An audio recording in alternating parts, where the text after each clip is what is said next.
Bien-aimés dans le Seigneur, soyez bénis, shalom à vous sur les chaînes de Christ chez vous TV Foundation. Dieu nous fait grâce encore une fois de nous retrouver en bonne et due forme dans la nouvelle année 2023. Que Dieu vous fortifie et qu'il fasse des désirs de vos cœurs sa priorité cette année dans le nom de Jésus. Amen.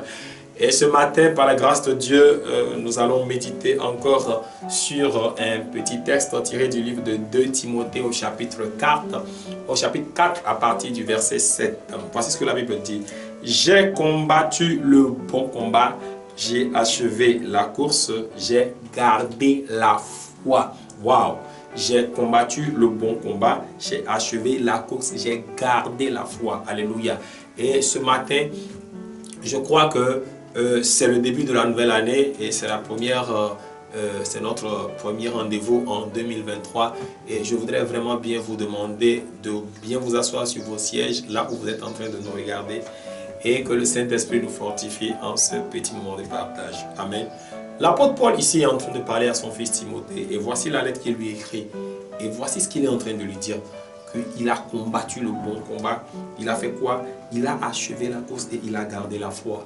Bien-aimés, nous sommes dans une vie aujourd'hui, nous sommes dans un monde où nous sommes dans un combat. Beaucoup ignorent que la vie dans laquelle nous sommes, c'est un combat. Beaucoup ignorent que la nouvelle année dans laquelle nous venons d'entrer, c'est également un combat. Beaucoup ignorent que les temps que chacun de nous passe sont des temps de combat. Mais la plupart du temps, pourquoi combattons-nous? Nous combattons souvent pour différentes choses. Nous combattons pour beaucoup d'autres choses. Mais le combat pour lequel Dieu nous appelle et le combat pour lequel l'apôtre Paul parle à son fils Timothée ici, c'est un combat spécial, celui de la foi. Beaucoup combattent aujourd'hui pour l'argent, beaucoup combattent pour la renommée, beaucoup combattent pour l'influence.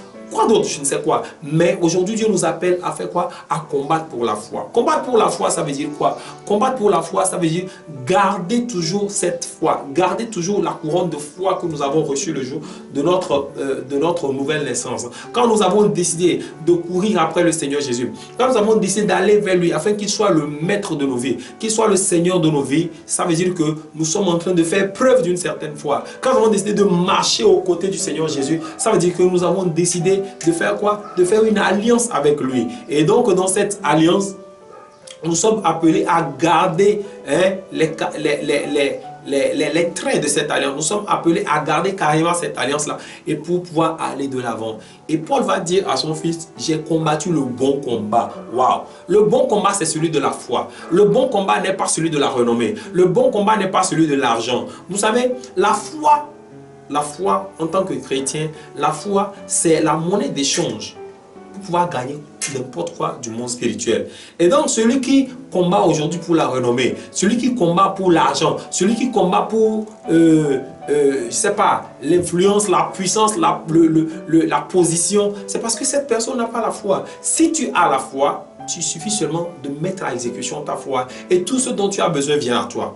Alléluia. Tout ce dont tu as besoin, je dis quoi, vient à toi. Pourquoi? Parce que sans la foi, la Bible dit que dans les Bibles, il dit quoi? Sans la foi, il est impossible de lui être agréable. Et il faudra que celui qui vienne à lui fasse quoi? Celui qui vienne sache ou croit que Dieu est le rémunérateur de ceux qui l'invoquent.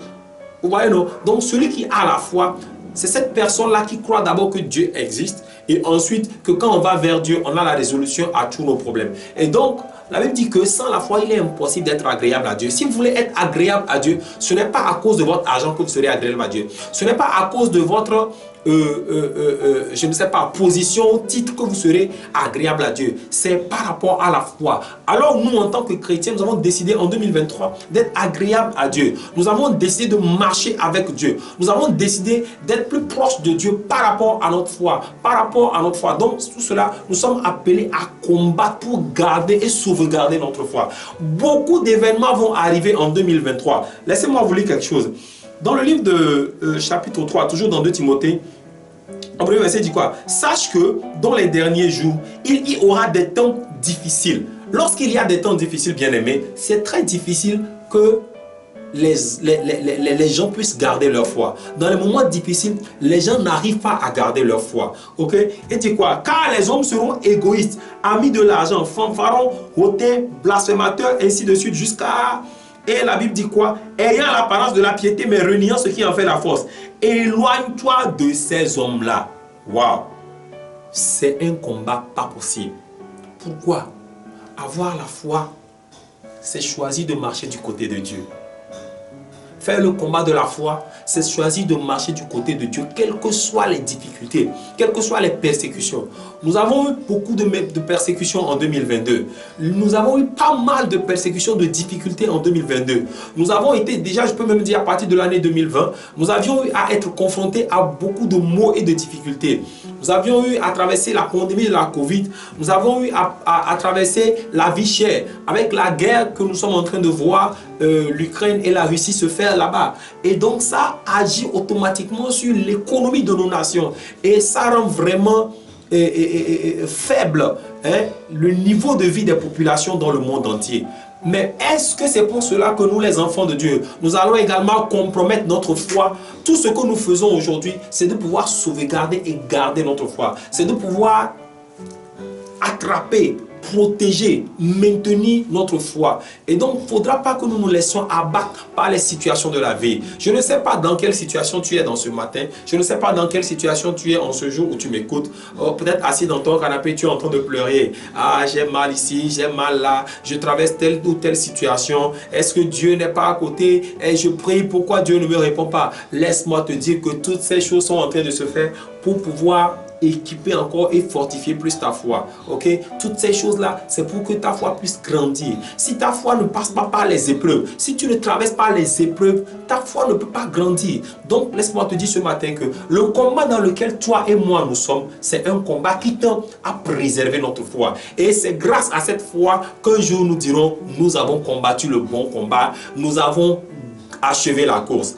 Pourquoi? Parce que sans la foi, tu ne peux pas achever la course. La foi, elle se manifeste également dans la persévérance. Et donc, quand les choses deviennent de plus en plus difficiles, où tout le monde tend à baisser les bras, ne baisse pas les bras. En 2023, je t'invite à faire quoi? À tenir ferme, à persévérer. Si les gens abandonnent, n'abandonne pas. Si les gens se recroquevillent dans leur chambre, ne te recroqueville pas dans ta chambre. Si les gens font si les gens baissent la main, ne baisse pas la main. Continue d'avancer. Pourquoi? Parce que tu as un Dieu. Parce que tu as un Dieu. Parce que tu as un Dieu. Et je crois que 2023 est une année de couronne. C'est pourquoi Paul dit quoi? J'ai combattu le bon combat, j'ai achevé la course, j'ai gardé la foi. Maintenant, après avoir gardé la foi, après avoir fait ce combat, qu'est-ce qui vient? Il dit, désormais, la couronne de justice m'est réservée. Waouh! Donc, il y a une couronne en fait qui vient. Tu dois avoir un objectif en 2023. C'est qu'à la fin de l'année, que la couronne te soit donnée. La couronne de justice te soit donnée. Alléluia. Que la couronne de justice te soit donnée. Et quand la couronne de justice vient, c'est que Dieu vient pour dire, voici, celui-ci est mon fils ou ma fille bien-aimée en qui j'ai mis ma confiance. Pourquoi? Parce que sans épreuve, il n'y a pas de confiance. Si tu ne traverses pas les difficultés, si tu ne tiens pas ferme face aux difficultés, Dieu ne peut pas mettre sa confiance en toi. Donc ce matin, je t'invite vraiment à décider. Quels que soient les projets que tu as pour 2023, laisse-moi te dire que le combat que tu dois mener en 2023, c'est celui de la foi. Le combat que toi et moi sommes appelés à mener, c'est le combat de la foi. Et le Saint-Esprit est là pour nous soutenir. Le Saint-Esprit est là pour nous fortifier. Le Saint-Esprit est là pour nous aider à avancer. Parce que nous savons que sans le Saint-Esprit, nous ne sommes capables de rien faire. Alors que le Saint-Esprit te fortifie en 2023 et que dans ce combat de la foi, qu'il soit avec toi, qu'il t'aide, qu'il soit ton soutien, qu'il soit ton défenseur, qu'il soit ton consolateur et qu'il t'amène à bon port. Merci Seigneur pour tout ce que tu viens de nous faire.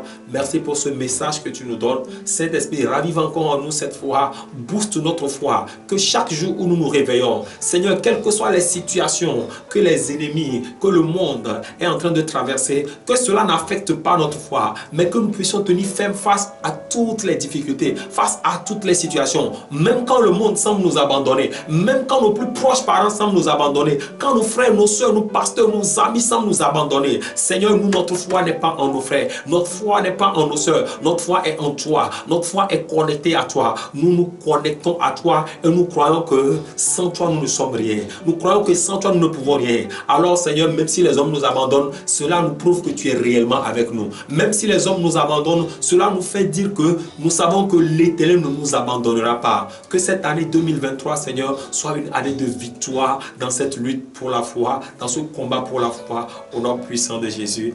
Amen. Bien-aimé, Dieu te bénisse où tu es et je prie Que 2023 soit une année de couronne pour toi, une année de couronne de justice, une année de victoire dans cette lutte, dans ce combat de la foi. Que Dieu te bénisse. Bye bye.